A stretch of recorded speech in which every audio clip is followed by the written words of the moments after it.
Assalamualaikum warahmatullahi wabarakatuh. Yang terhormat kepada Bapak Muhammad Nur Hamdi, dosen mata kuliah manajemen jasa. Semoga senantiasa diberikan selalu kesehatan dan selalu diberikan kebaikan.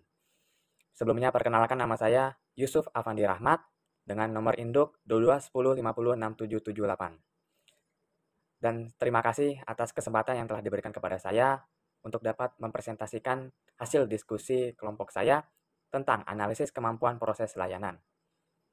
Dengan demikian, saya akan langsung membahas mengenai tentang analisis kemampuan proses layanan.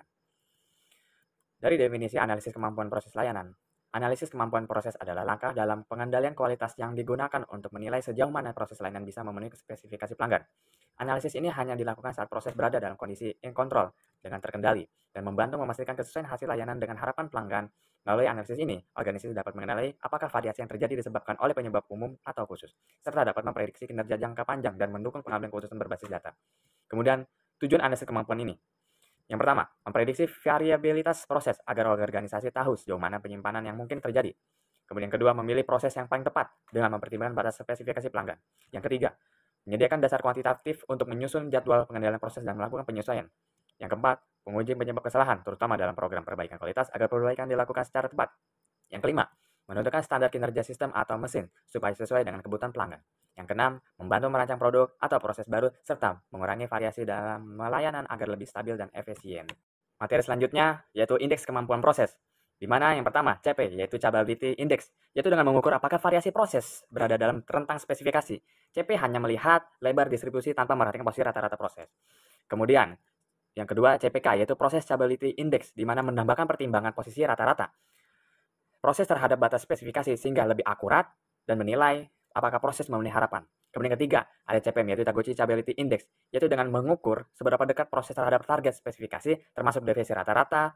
Dan kemudian yang keempat, CPMK, di mana kombinasi dari CPK dan CPM yang tadi, sehingga hasil evaluasi lebih menyeluruh. Kemudian yang kelima, yaitu Framework Chobit 5 PAM, di mana digunakan untuk menilai kapabilitas proses dalam bidang TI dengan skala dari level 0, yaitu sebelumnya belum lengkap, kemudian sampai level 5, yaitu teroptimasi. Dengan demikian, tiap level menunjukkan sejauh mana proses itu sudah dilakukan dan dikelola secara efisien. Kemudian, materi selanjutnya itu langkah-langkah analisis proses layanan. Dengan yang pertama, pengumpulan data dilakukan dengan sampel dan cukup dan representatif diambil dari kondisi proses yang stabil. Yang kemudian kedua, evaluasi stabilitas dengan kontrol chart digunakan untuk melihat apakah proses berada dalam batas kendali statik. Kemudian ketiga, gunakanlah histogram dan grafik untuk menggambarkan distribusi data dan mendeteksi pola penyimpangan dari spesifikasi. Kemudian keempat, perhitungan indeks dari yang sebelumnya, yaitu CP, CPK, CPU, dan CPL. Dari hasil perhitungan ini menunjukkan seberapa baik proses mampu memenuhi batas spesifikasi dan standar kualitas. Kemudian, masuk kepada manfaat analisis kemampuan proses. Yang pertama, memberikan hasil layanan yang seragam dan konsisten. Kemudian, mempertahankan dan meningkatkan mutu layanan secara berkelanjutan. Kemudian membantu dalam merancangan ulang proses agar lebih efektif. Kemudian mengurangi biaya kegagalan, baik internal, misalnya kesalahan proses, dan maupun eksternal, seperti keluhan pelanggan. Kemudian mempermudah pemilihan proses atau pemasok yang sesuai standar. Kemudian memberikan dasar kuantitatif untuk evaluasi, monitoring, dan penyesuaian proses. Kemudian yang terakhir, membantu organisasi dalam pengambilan keputusan yang lebih akurat dan terarah. Kemudian kami mengambil studi kasus pada Pemda Sidoarjo, di mana Pemda Sidoarjo menghadapi masalah dalam proses pelayanan pelanggan yang masih dilakukan secara manual, seperti pencatatan meteran dan penanganan keluhan. Hal ini menimbulkan resiko kesalahan data dan keterlambatan layanan.